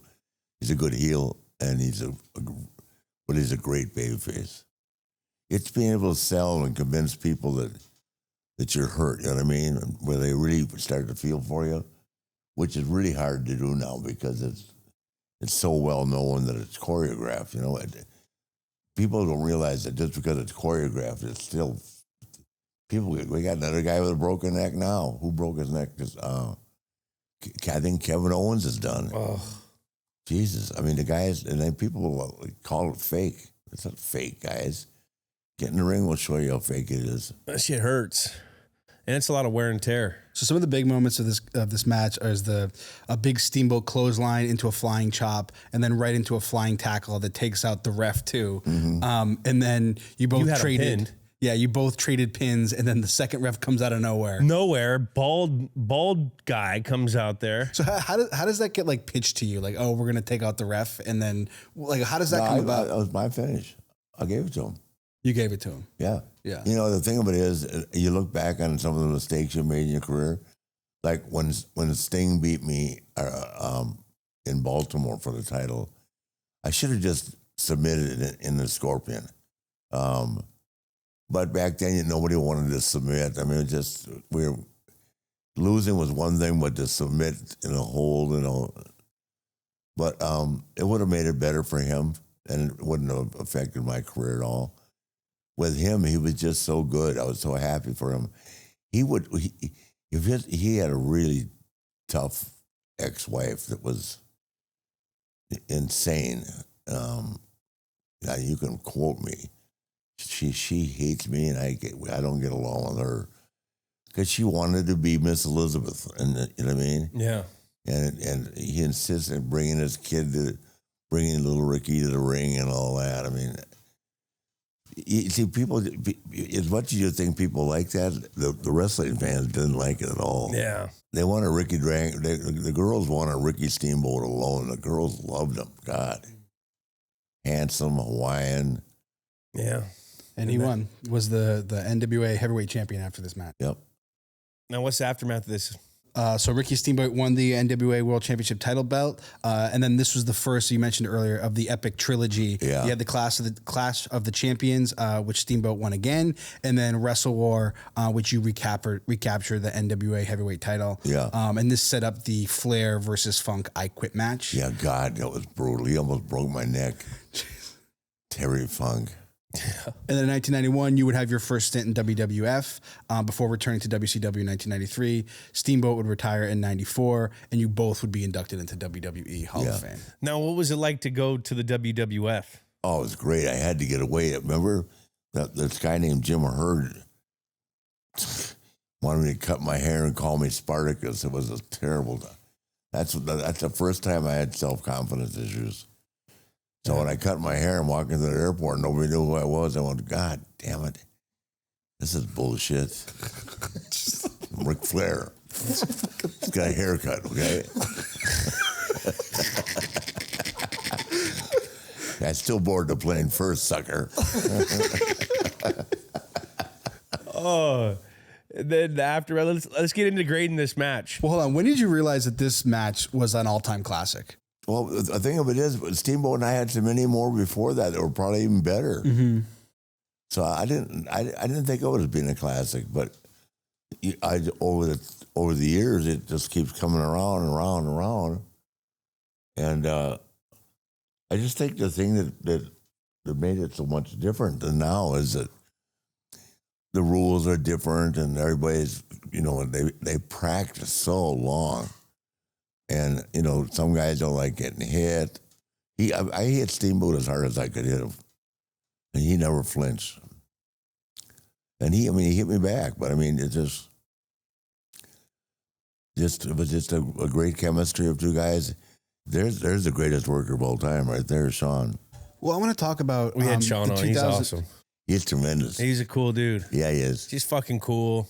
And your final match in 2008 was WrestleMania 24 versus Shawn Michaels.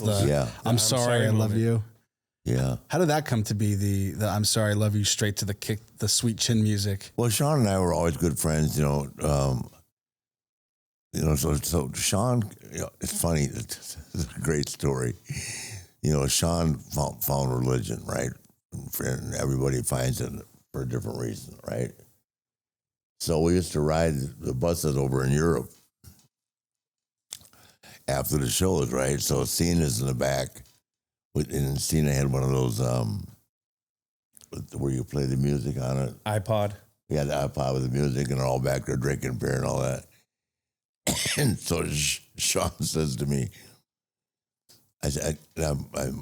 we actually had words over it. So I'm going to go back with the kids. He said, are you ever going to grow up? I said, what do you mean grow up? He said, why don't you just sit up here and watch TV for like, you don't need to go back and drink all the time. I said, yeah, I do. As a matter of fact, I don't like watching TV. So I went back, and he and I had a pretty good joust over it, right? He goes, so anyway, the next day, I said, just have one beer, right? So one led to two led to three. Finally, we landed in Paris, and he said, okay, I'm just going to do your thing one time. And then that's it. I'm done fucking around with your shit. So I walk in the hotel all the time. I don't even go upstairs. I just pay the guy to take my bags upstairs, and I go right to the bar. And then I get food to go from they keep the restaurants open and all that. And so we stayed up till 3 o'clock in the morning. Sean got murdered. The Hardy Boys had to take him to his room. He got up the next day. He said, fuck you. He got on a plane and went home. He was so, I said, I didn't force you to do it. He said, God damn it. That's what hanging around with you does to everybody. It's like, like Vince called me and said, hey, Vince called me and said, leave Cena alone. He called Big Show, leave Big Show alone. I used to get Big Show hammered too. Oh, Big Show. He could tell some funny stories. I bet. Let's get into grading this match. This is a legendary match. Now, these are some of the names that we came up with that it's known for. If you want to call it something else, we can call it something else. We have the Chi-Town Rumble, the Trilogy Starter, Steamboat versus Showboat, the wheelin and dealin in the Windy City match. Which one do you like? Wheelin and dealin in the Windy City. Wheelin and dealin in the Windy City. Is this the greatest match of all time? Let's score it. Decimals encouraged. Stakes 0 to 10 on stakes of this, Ric Flair. This match in the Windy City. The stakes of this match. World Championship on the line. Oh, 10. A 10. I'm going to go with an 8 because this isn't a repeat. You're not going back to back on it. Jack had an 8.9 out of 6.1. The star power of this match. Steamboat versus Ric Flair. What do you give it? At that point in our career, I guess probably a 7, maybe. Modest. That's a modest score. I'm going to go with the 7.8. You're still Ric Flair. Jack had a 9.2 and I had an 8.9. The gameplay of the match. This is like how the match went, the technicalities of it. This is where it's going to score super high. 0 to 10? I'll give it a 10. I'm going to give it a 9.5. This was an insane match. 23 minutes of nutsness. Technical, high-level wrestling. Jack had a 9.6. I had a 9.2. And the name of the game, we're going to grade the name of the game, the wheelin' and dealin' in the Windy fucking City match. I just added that fucking. It's also the cultural significance of this like moment in like sports history. The fact that it's still being talked about, even like today, all these years later. So I got to give it a 10. Okay. I like it. Because people still, want to, when they talk about something like a catch you made or like something that your biggest moment, and people talk about something you've done for so many years, and it's still like in a conversation like we're having today. Mm-hmm. I got to give it a 10. Yeah, that's a great explanation. I mean, how what is this? This match is 35 years old. Yeah, and we're still talking about 36. 36. Yeah, I'm gonna go with a 9. 9. Jack had an 8.9 out of 6.2. Where does it match? What's our total score?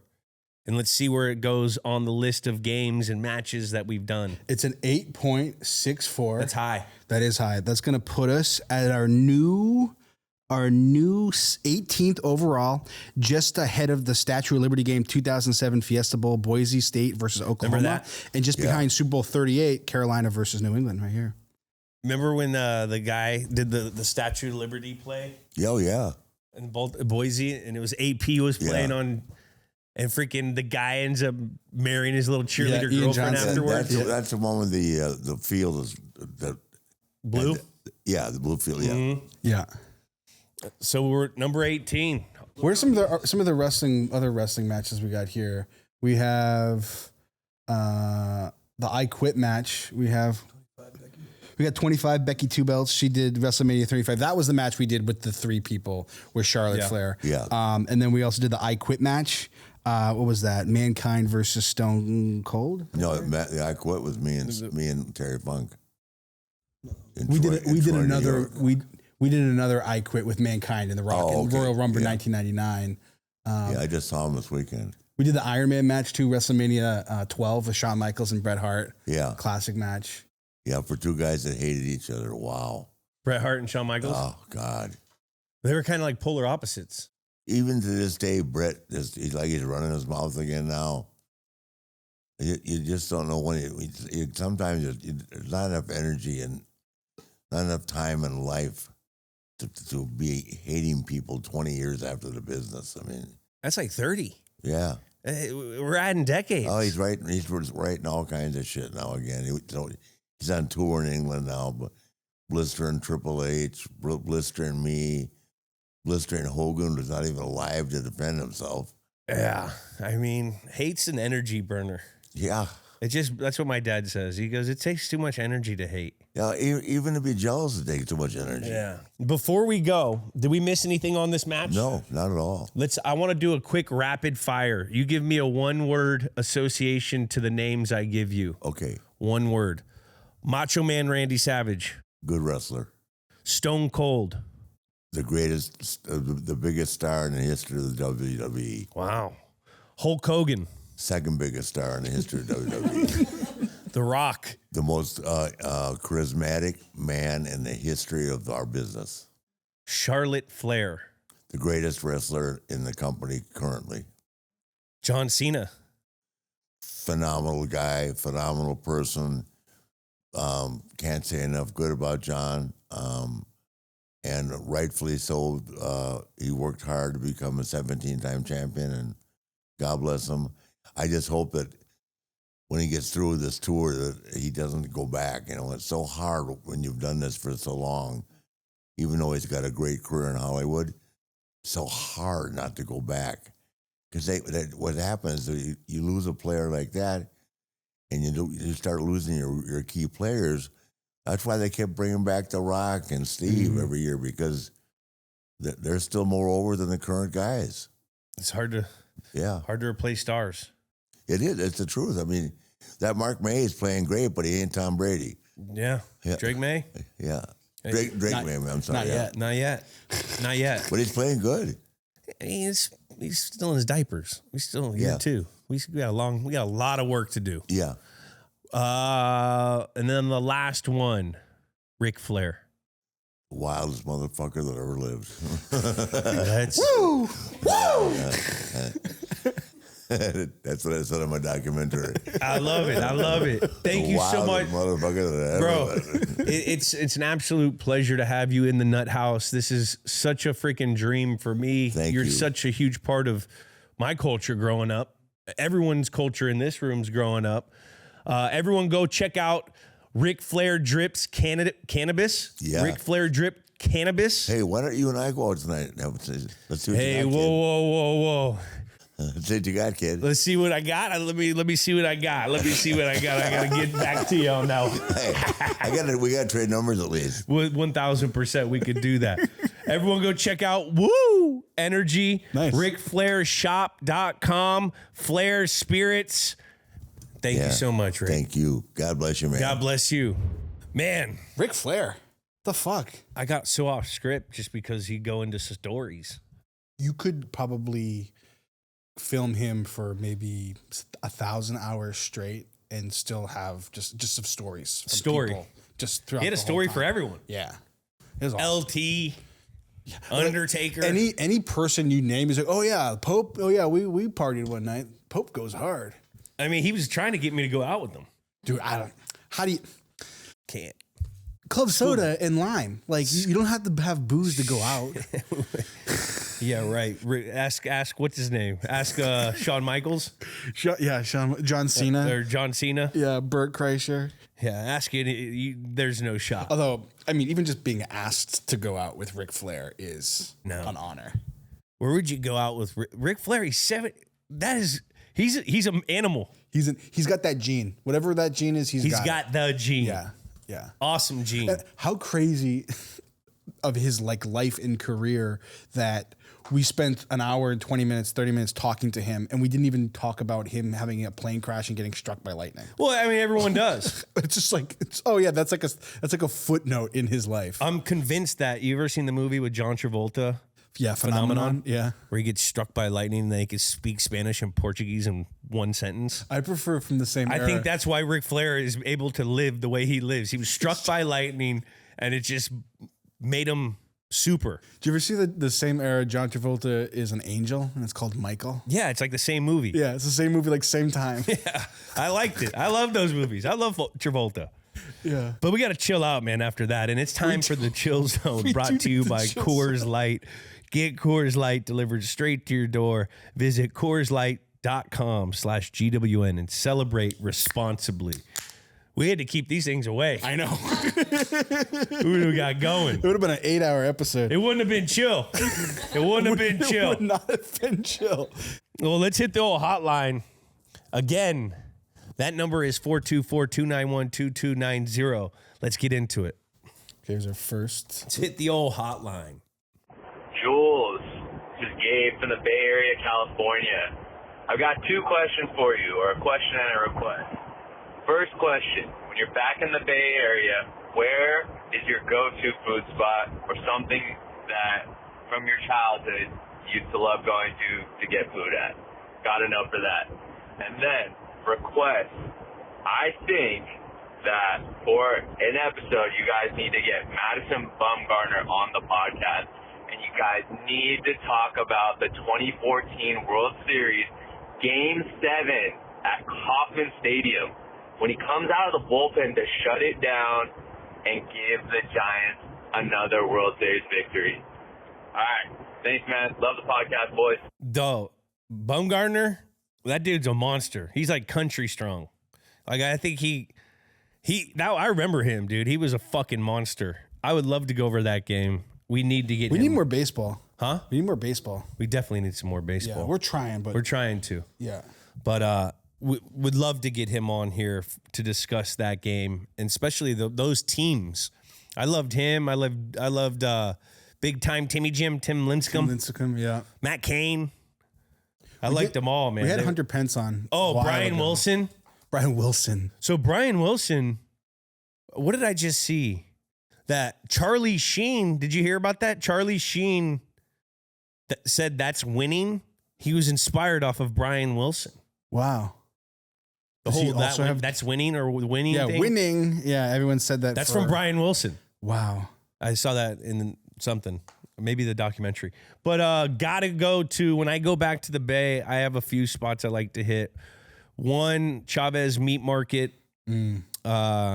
Great burritos. Been going there since before I was born. My parents were going there. My dad used to go there back in like the 80s. It's got a little commercialized now. Is that like a Mission style burrito? Yeah. Okay. So, Northern California style burrito, where they put in crema, queso, carne asada, arroz,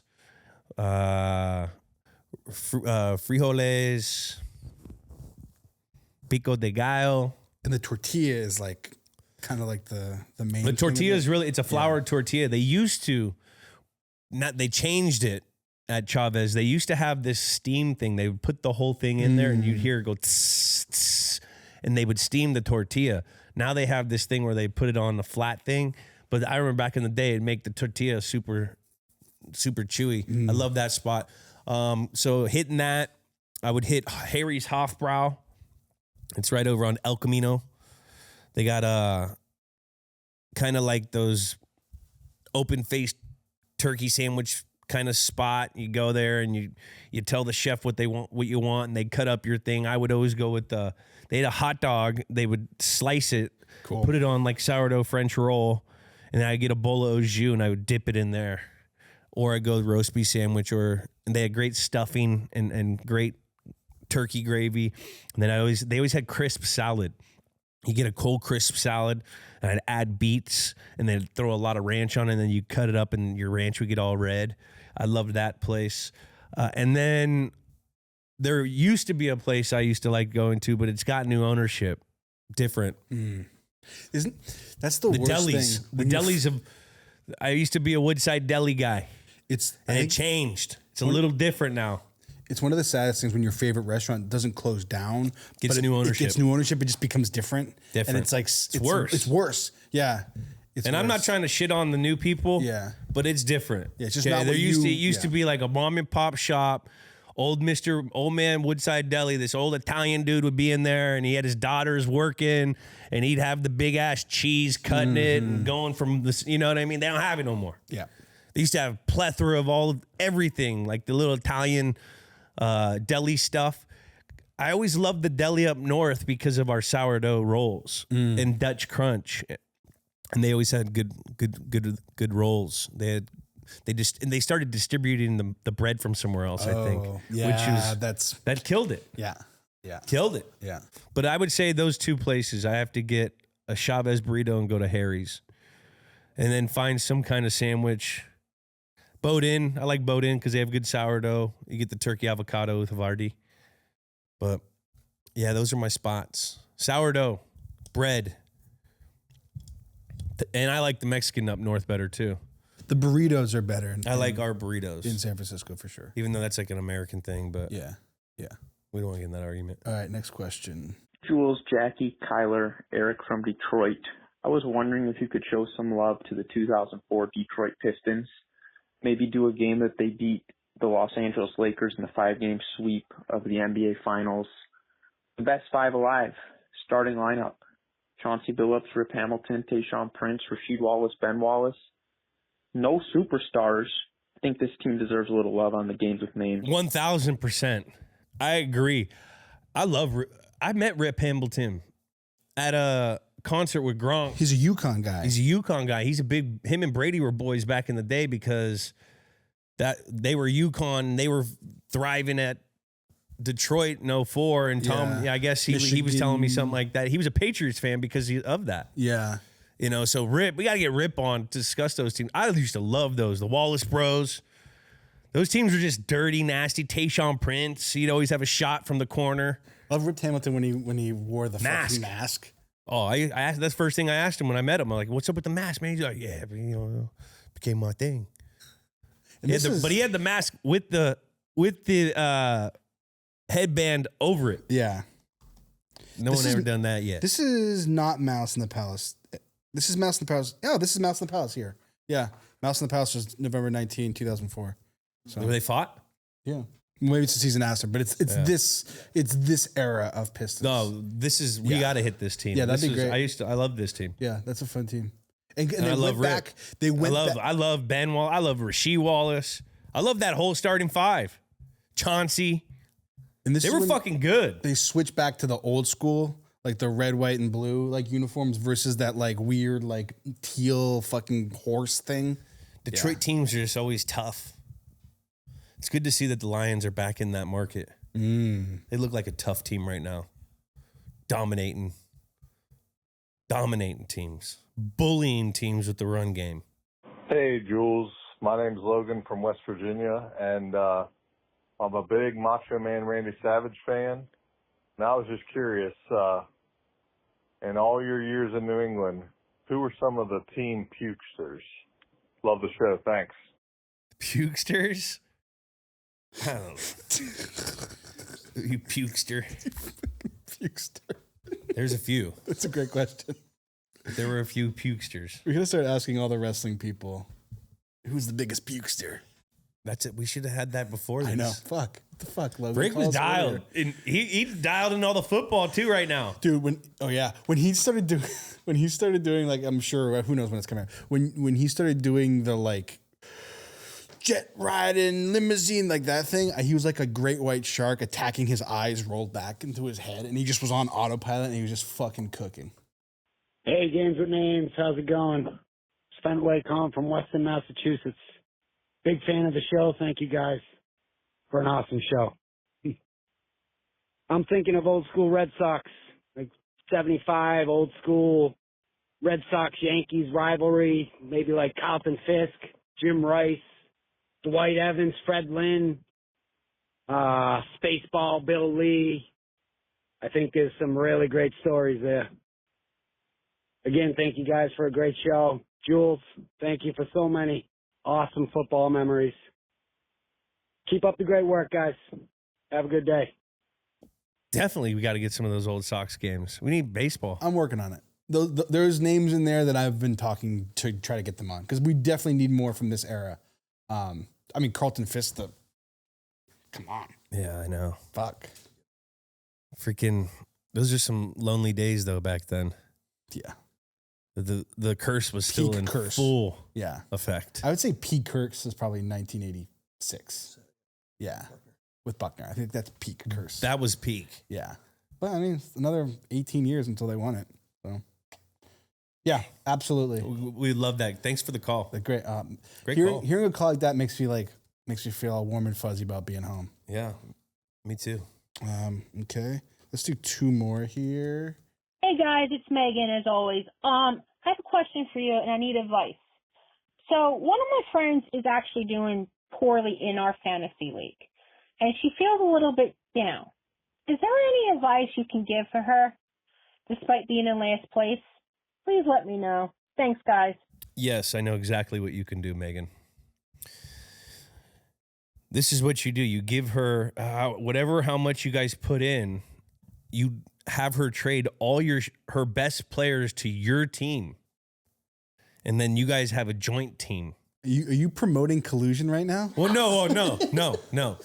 But then when you win, you're such a fantasy newbie that you would be like, collusion. Hey, here's what you gotta do. Collude. This is fantasy death penalty type of shit. Oh, is it? Yeah. Oh, I mean, Jesus Christ. I think you buy her ice cream cone. Actually, I actually do have a real answer here. What is your answer? Fantasy football is about fun, right? So you got to get him some of those, our sleeper aids. I would say you do, forget about points, load up your team with players and games that you want to watch. So if you're a Patriots fan, go get fucking Diggs or go get Booty or go get someone that you want to watch the game and root for. You're making me yawn with that one, buddy. No, you go in and cheat. you fucking collude. You should cheat. Yeah, go cheat. You guys collude your balls off. Cheat. Yeah, that's the answer. I don't think you, that doesn't really That sounds like Bill. Never mind. Okay, last one here. Yo, guys, it's Nuthouse Nation. I want to introduce you to a little game we call Goat, Glaze, and Gone. And today I want to talk about the three eras of Tom Brady. The first era, young, winning Super Bowls, learning the game, but clutch as can be. The middle era, lighting up the scoreboard. No Super Bowl rings there, but absolute monster on the field, lighting it up. And the third era of winning Super Bowls again, cerebral, just locked in. All three could be their own Hall of Fame careers, but rank them from GOAT, Glaze, and Gone. Ooh. I think this is like a PG version of Fuck, Marry, Kill. Goat, Glaze, Gone. Goat. Goat is Marry, Glaze is fucking, Gone is Kill. I like it. I like the alliteration. So are we grading it? Yeah. I have an answer. You go first. Or do you want me to go first? I think you go first. I goat the third leg of his career. Goat you? Yeah. I glaze the first leg of his career. Because just Super Bowls, winning championships. And then Gone. And I gone the middle, losing to the Giants, heartbreak, because who gives about individual stats? I agree. Yeah. That's what I was going to say. Yeah. Although I will say 2007 was probably the most fun watching the Patriots. Yeah, but what, are you going to glaze that? No, but like I've never had more fun than watching the 2007. I had fun, and I wasn't even a Pats fan yet. And like going into the games wasn't like, are they going to win? It was, are they going to hang up 50? And how much are they going to win by? At the end, though, it was like they were holding on for dear life. Yeah. Especially against the Giants who was it? our Jabbar Gaffney had the catch on the deep return to win the game. Was that what, Saints? Was that Saints or was that Giants? Or Ravens? They had a couple. There was a couple close ones towards the end, right? And then that Giants one was like, ooh, but that was a fun. That was the most fun. Nuthouse Nation, we appreciate you. We'll play this. We should play this game again sometime. Yeah, I like that. And I mean, you can't glaze without Jack being here, so. Yeah, we can't glaze, but we should make that a segment maybe. Let's do it. In honor of our Nuthouse Nation. Shout out Tom. Shout them out. And that was the Chill Zone. Thanks to our favorite beer, Coors Light. Get Coors Light delivered straight to your door. Visit CoorsLight.com/GWN and celebrate responsibly. What a game. Thanks again to Ric Flair. What a legend. Woo! Woo! And that's been another episode of Games with Names. Subscribe on Apple Podcasts, Spotify, or wherever you listen to podcasts. Comment a game you want us to do. And remember, rate and review. Leave us a 5-star review on Spotify while you're there. Remember to follow Games with Names on YouTube, Instagram, X, TikTok, Snapchat, and now Discord. Leave a comment on the YouTube full episodes. We'll read the best ones in future episodes. And don't forget to leave a message on the hotline. Numbers 424-291-2290. We'll see you guys next week. Games with Names, a production of iHeartRadio. For more podcasts from iHeartRadio, visit the iHeartRadio app, Apple Podcasts, wherever you get your podcasts.